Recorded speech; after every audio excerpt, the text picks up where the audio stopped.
Israel-Palestine. So obviously this is a pretty contentious topic for a few main reasons, the primary one being that there's been a conflation between criticism of the actions of the government of Israel with criticism of Israel generally, or of the Israeli people, or worst of all, criticism or anti-Semitism, basically. Then this has been a concerted effort. This has been the actions of basically cultural manipulators in such a way as to make Israel, the government of Israel, unassailable to criticism. Because anytime that you make any such criticisms, somebody shrieks anti-Semitism or, something like that, which shuts down any and all discussion, because as soon as you're being accused of being an anti-Semite, even if you say you're not being anti-Semitic, you're still being accused of it, which tends to shut down anything anybody says. It is toxic to the discourse and makes it such that you can't actually have nuanced political discussions. That being said, I'm going to try. So, to be very clear, what I'm criticizing here is specifically the actions of the government of Israel, and specifically those who are complicit with the actions of the government of Israel. I'm not criticizing the Israeli people insofar as they are not themselves in support or complicit with this. I'm also definitely not in criticism of Judaism or the Jewish people or anything like that. These are two entirely separate ideas. There is a culture and a religion on one hand, and there is a political situation on the other hand. My discourse is entirely confined to the political situation. It has nothing to do with cultural or religious issues whatsoever. That being said, my perspective in this is limited. I am not an Israeli nor a Palestinian. I've never been there, and I don't actually know all that very much about the issues. All I know is what I've heard from secondhand sources, and I have my opinions. This is not an objective view of things, because there are no objective view of things. There are things that are going on there, and so I have opinions about these. So you're welcome to form your own opinions, but keep in mind that there is no such thing as an objective view of the situation, because everybody who's commentating on this issue has their own perspective. First thing you need to understand is the history of the Israel-Palestine situation, and I don't really have the time or the knowledge in order to be able to provide that to you, so I would encourage you to seek that out elsewhere. I know that Crash Course, the YouTube channel, has a decent perspective on it, and there are a number of other ones that you can Google yourself. But I'll just give you the important aspects that, from my perspective, that can give you this information. First thing to know is that what now is called Israel is part of the Fertile Crescent, which is basically where human civilization got its start, mostly. A lot of what are now the Western civilizations got started in this region because that's one of the most fertile areas of the world for early agricultural civilizations to rise. The major Abrahamic religions, Judaism, Christianity, and Islam, all have their major holy sites, some of their major holy sites, in the city of Jerusalem. And as such, this region has always been a multicultural, multi-religious area.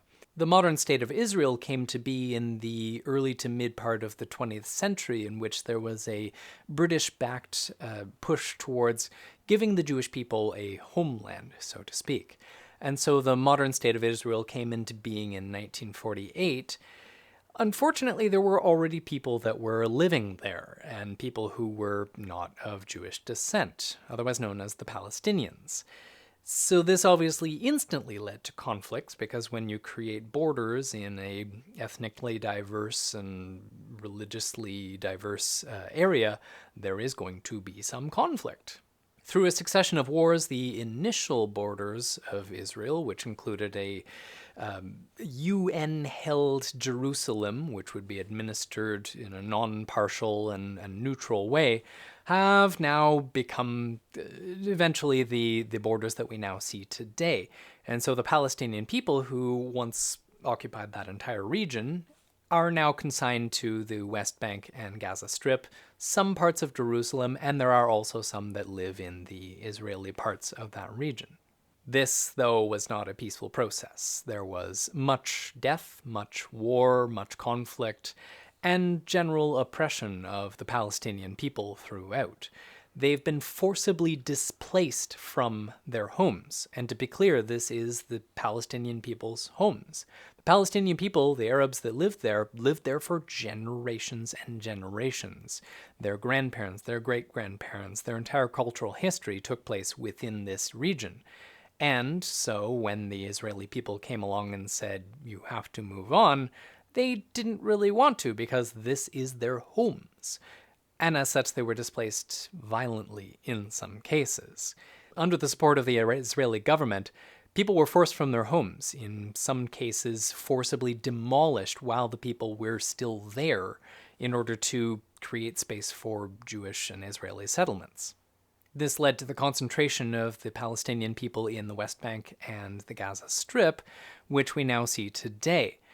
And of late, there has been a blockade set up at those borders, preventing the free flow of resources and people in and out of those Palestinian regions. And unfortunately, this has caused deplorable conditions in those areas, through no fault of the Palestinian people themselves. Without the resources necessary to sustain a healthy government and a healthy society, there are power shortages, there's a lack of clean water, there's a lack of medicine, and the Palestinian people are basically subject to third world conditions. Even in a relatively economically prosperous area of the world, even with the resources necessary to be able to house and feed and clothe and etc., all the Palestinian people, they've been consigned into such a small area and so economically deprived that it's quite unpleasant.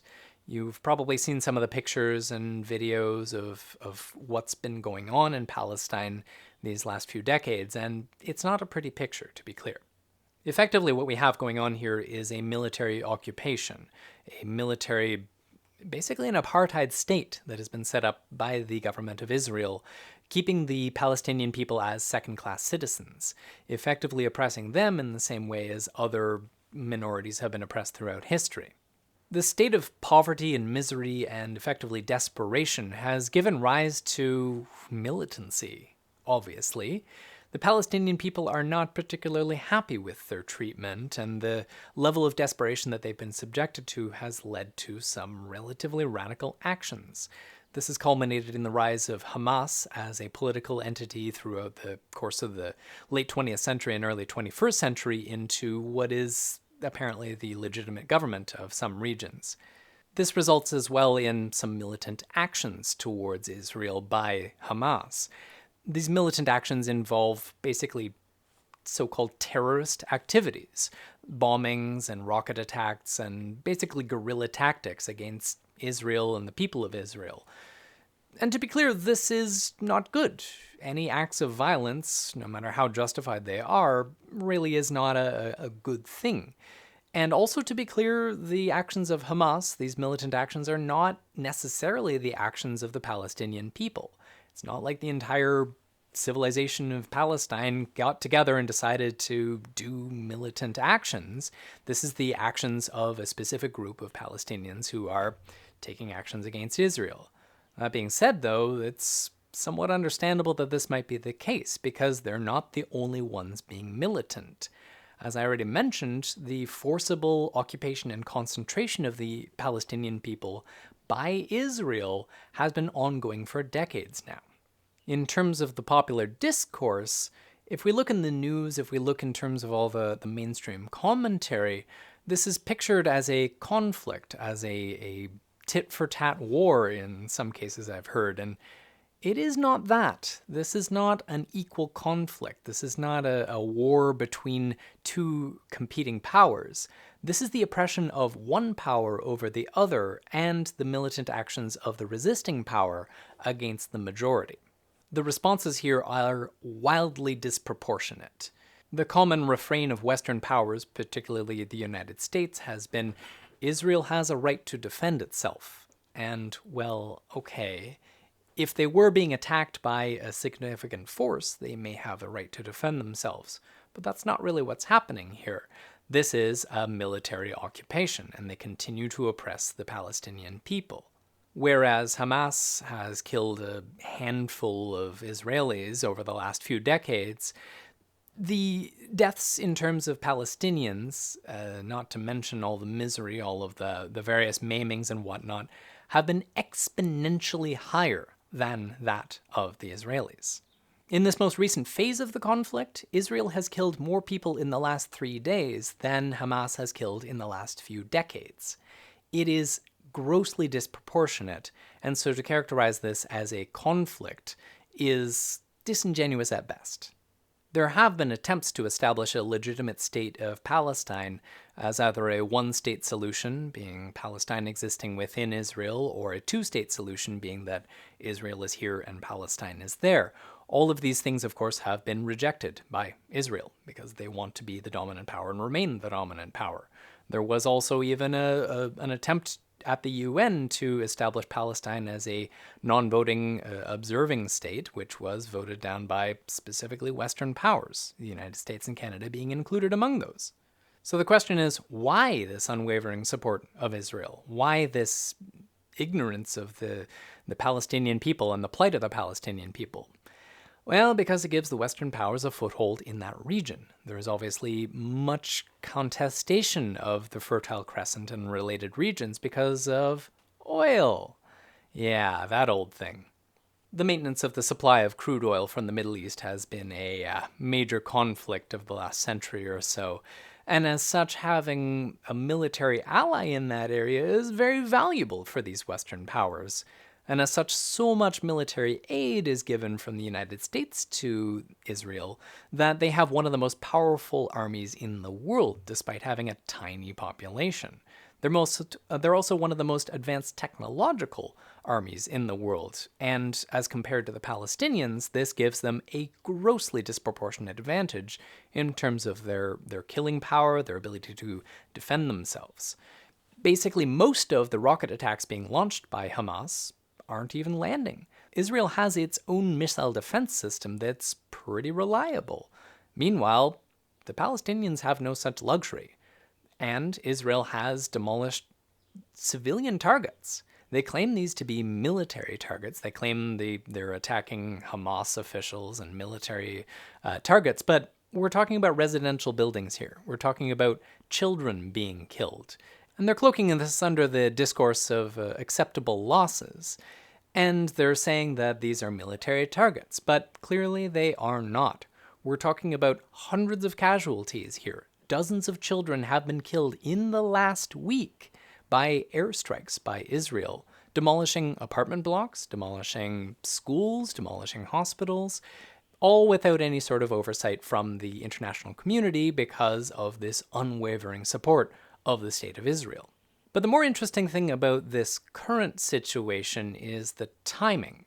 Why is it that there's then this sudden increase in violent displacement of Palestinians? Why is this increase in provocation by Israel against the Palestinian people? Well, you kind of have to look at the political situation in Israel. Benjamin Netanyahu, who has been in power for the last decade or so in that area, is facing a pretty big political challenge. He's facing some criminal charges, and there have been a number of elections in just the last few years because the political situation is just so unstable. And so, at this point, Netanyahu seems to be facing what is his greatest challenge yet. So is it any wonder that suddenly there's this conflict manufactured, I would allege, by Israel in order to take flack away from the leader? This is a very effective strategy, of course. If everyone's so focused on this other enemy, then they're not going to be focused on the political machinations of the government of Israel itself. And this is part of an ongoing pattern. This is not the first time that this has happened. Effectively, any time that there needs to be a distraction, any time that support for Israel needs to be stoked, any time there needs to be a political football fielded for America or any other Western power, all of a sudden these things start to flare up. It's not as if Hamas or the Palestinians suddenly increased their activities. It is Israel who provoked this particular aspect of the conflict. Once again, though, of course, I do condemn the rocket attacks by Hamas. I don't support the use of violence in order to damage the lives of civilians. But that being said, Israel is far more guilty of it than Hamas is. And certainly the Palestinian people generally are not deserving of any of this activity. They're not deserving of the oppression of the people of the government of Israel, and they too deserve their own homeland. They also have a right to defend themselves. Unfortunately, there are no easy solutions for this. There has been generations worth of bad blood between the Palestinian people and the Israelis, and given the political situation, that bad blood is not going to be solved anytime soon. There's been an ongoing propaganda campaign to make these two peoples hate each other. And certainly not all people in that area are guilty of that hatred. They certainly don't all become victim to this. They're not all brainwashed by the propaganda. There are quite a few Israelis, quite a few Palestinians that see the people of the other nation as people, as human beings just like themselves. They wish for peace. In fact, the majority wish for peace. The majority wish for a stable state, a stable area in which for all people to live in peace. But this is not politically advantageous to the people in power, and it's a microcosm of the rest of the world. War, in other words, is good for business. It's good for Western interests. It's good for the stability of the oil industry, for the stability of America's allies in the Middle East. And as such, as long as America and its allies continue to meddle in the affairs of Israel and the Palestinians, this conflict will continue. It won't stop until there is no longer an economic advantage to the conflict continuing. When will it end? I don't know. Because oil is going to continue to be a factor for the next few decades at least. Even after we transition away from gasoline and oil generally as a fuel source, it's still going to be used for material products and whatnot else. And unfortunately, this is also a region that will be severely affected by climate change. And as such, wars over water and other natural resources will intensify over the next few years. My hopes are not high for a peaceful solution anytime soon, but man, oh man, do I ever hope for one. I pray that someday there will be peace in the Middle East and a stable homeland for the Palestinian people. But unfortunately, imperialism, colonialism, and militarism continue to be a powerful force in the world. I hope the world changes soon. Anyway, I try to make videos on a fairly regular basis. I haven't been doing so recently because, but, I'll try and get back to it soon. So anyway, thanks for your support. Thanks for sticking with it. Thanks for continuing to watch what it is I produce, and I hope to see you soon.